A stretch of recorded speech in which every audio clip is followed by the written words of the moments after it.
Кыргызстанда журналисттер мафиясы бар. Мен муну ар дайым айтып келгем, жана айта да берем да. Журналист деген бул ким? Биринчиден ушундан баштайлы. Журналист деген бул акыйкат. Журналист деген бул эки тараптуу көз караш. Журналист деген бул маалыматты так жана даана чыгаруу да. Мунун баары эмнеден башталган?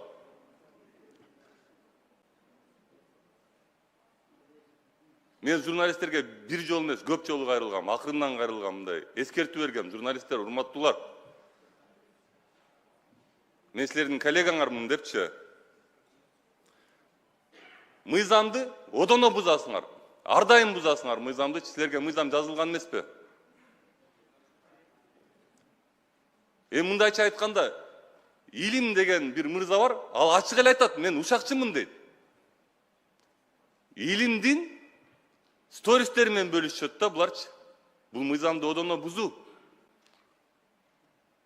Мыйзам деген тактык жана тактык үчүн жазылган нерсе да. Мыйзамды сакташ керек, баары сакташ керек, бирдей сакташ керек. Көп жолу кайрылуу кылдым, сурандым, акырын сүйлөштүм. Акыр аргасыз болдум ушундай экспериментке барганга да. Силер билесиңер, мен жогорку кеңештен мындан бир айча мурун мындай сөз айткам.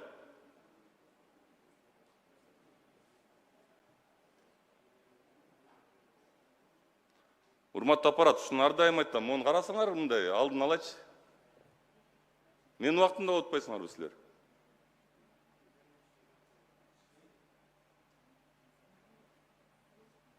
Убакыт токтоткола.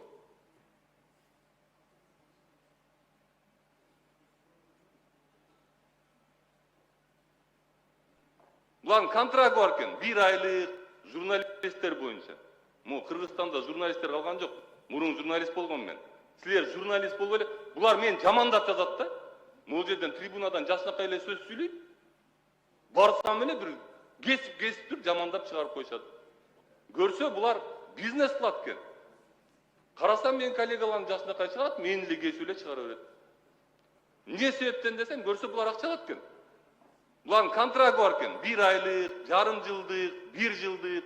Анан ошону төлөп берет экен, анан мен жөнүндө жакшы видеолорду чыгарат экен да. Эмнеге журналисттердин? Журналисттер боюнча. Кыргызстанда журналист. Ушул сөздөрдү айткандан кийин журналист болгон мен. Ушул сөздөрдү айткандан кийин мага көп кишилер чалып, "Эрлан, сен жаңылдың. Сен журналисттерге тийишип алдың.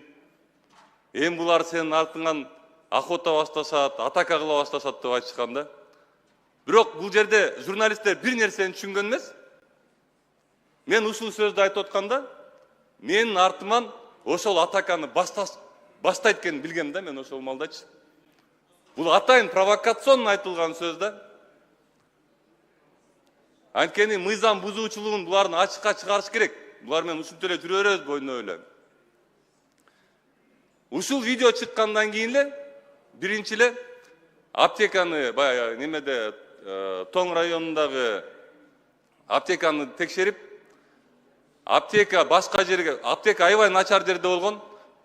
Бирок ошого карабастан аптека башка жерге көчүп, жакшы жерге көчүп, санитарный нормаларга жооп берип калган ошо мен баргандан кийинчи. Бирок булар не деп чыгарган? Булар бурмалап чыгарган. Эрулан Кокулов медицинадан 0 болуп туруп, барып аптеканы текшерди деп чыгарышкан да буларчы. То есть биякта мыйзам бузулуп атат. Бурмалап, өзүнүн оюн кошуп туруп чыгарып атат. А журналистикада бурмалаганга болбойт, туугандар. Экинчиси, Надыр ГАИ. Бул из эмнеге болгон? Надыр эң биринчи очередь бул пресс-служба. Надыр журналист. Надыр ошол журналисттердин мафиясында бар. Надырдын видеосунда мен силердин көзүңөргө жаман көрүнүп атканын мен билем. Бирок менин видеомду карасаңар, Надыр айтып атат. Мен үйгө саат 12лерге чамасында келип атам, Надыр айтып, түнкү 12лер чамасы келип атам. Надыр айтып атат. Мен сизди саат 8ден бери күтүп атам ушул жерде дейт. 4 саат күтүп атат мен ошол жерде турупчу. Эмне себептен? Анткени Надырды ошол журналисттер далга чабып туруп, болду биз туруп беребиз. Аягына чейин барып туруп, ушул Эруланды чыгарып бер деген да. Надыр чыгарып берген. Кайра мыйзамды бузулганда кескилеп, өзүнө ылайык кылып, кошуп, кошчу жерлерин, журналистиканын принциптерин бузуп туруп, чыгарып таштаган.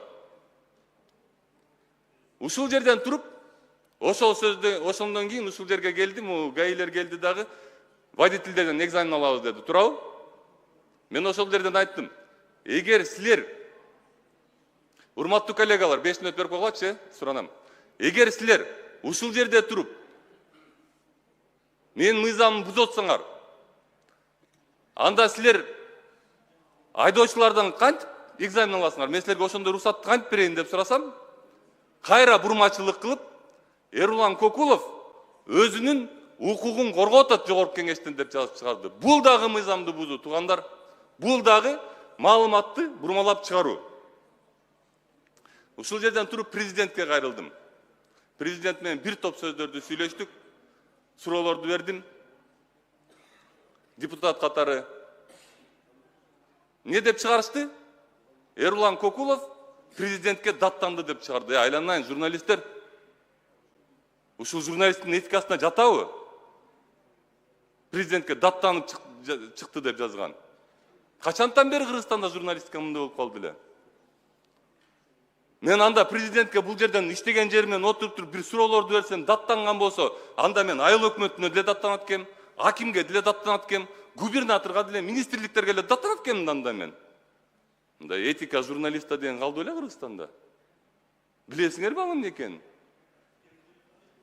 Эми мындай, эми силер ойлойсуңар, Эрулан Кокулов өзүн баягы коргоп атат деп ойлойсуңар да? Мына бул жерде карап көргүлө. Кыргызстанда Айтилек Орозбеков деген бала бар.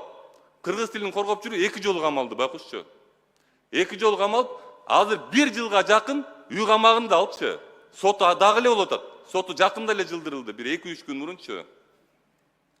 Жөн эле бир адам, бир компьютер, могу видеону көңүңөр көргөнсүңөр. Компьютерный клубка барып туруп, кыргыз тили боюнча мыйзамды талап кылган да. Башка адам ал.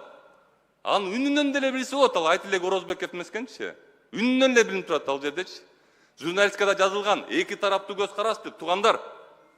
Кыргызский блогер Айтилек Орозбеков обновил языковые патрули дейт. Журналисттер 2 тараптуу көз караш. Айтилекке чалып коюш оор болду силерге. Ия. Айтилекке чалып туруп, Айтилек, ушул сен белең деп мыйзамды сактап коюш оор болду.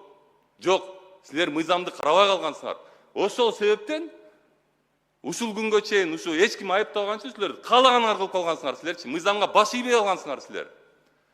Айтилек Орозбеков үй камагында отурган бул малда. Он не мог заниматься деятельностью.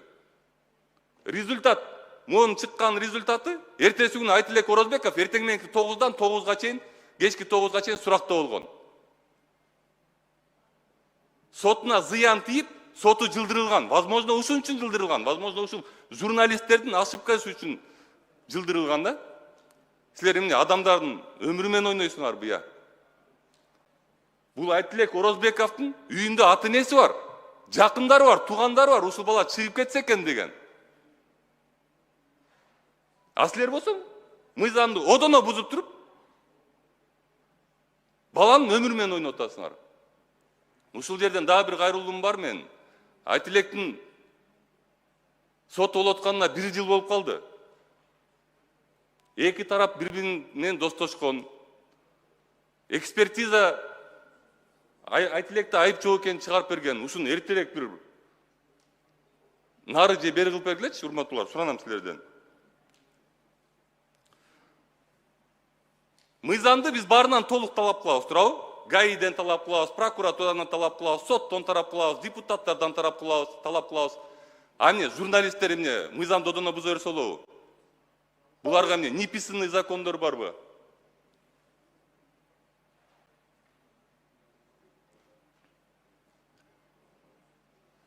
Мафия деп айткан себебим ошондон да, булардын өзүнүн группасы бар, бир группасы бар. Ошол группада өзүнчө сүйлөшүшөт булар. Каалагандай мыйзамды бузушат. Мына ушундай нерселерди кылышат. Ушул жерде, ушул сөздү айткандан кийин, баягы мен силерге көрсөтүп берген видеону айткандан кийин, мага кээ бир журналисттер кайрылып айтышкан, ой Эрулан, жакшы журналисттер. Эмнеге мынтип айттың? Эми сенин артыңан булар охота башташат, эми сенин артыңан булар клуб башташат деп айткан. Анан кийин экинчи сөз алар мындай болгондо, эмнеге жакшы журналисттер бар да сен эмнеге жалпысынан айтып атасың депчи.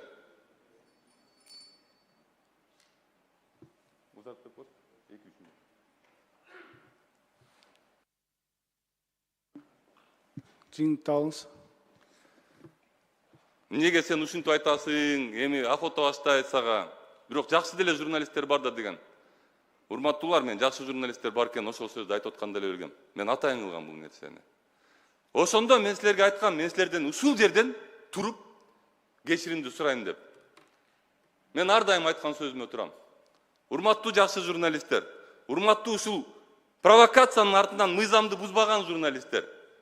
Ушул жерде туруп, мен силердин алдыңардан чын жүрөктөн кечирим сурайм. Кыргызстанда жакшы журналисттер бар экен чындап элечи. Мен силердин алдыңардан чын жүрөктөн кечиримди сурайм. Мыйзам акыйкат үчүн кызмат кылсын. Атайын өзүмдүн аброюмду тигип берип, ушул нерсени силерге көрсөттүм. Мен башкача жеткире албайт элем, мен башкача булар менен алыша албайт элем. Баарыңарды келе жаткан айтыңар маарек болсун деп куттуктап кетем. Анан айтайын деген, урматтуу журналисттер, мыйзамга келиңиздер. Мыйзам силер үчүн да иштейт. Силер дагы мыйзамга баш ийиңиздер. Эгерде мындан ары ушинтип Кыргызстандын жарандаган мыйзамдары бузула бере турган болсо, мен ишимди уланта берем. Мен да анда айтышым керек болот. Силер кайсы коррупционерлер менен чай ичип атканыңарды, кайсы депутаттарды пиарить эткен үчүн акча алып атканыңарды, эмнеге ал акчаны силер наличный менен алат экениңерди, бүт жерден ушунун баарын ачыктап чыгарышым керек болуп калат. Мен ар дайым эскертип кетем. Ар дайым эскертип берем. Ушул эскертүүмдү туура кабыл аласыңар деп ишенем чын жүрөктөн. Рахмат, урматтуу депутаттар.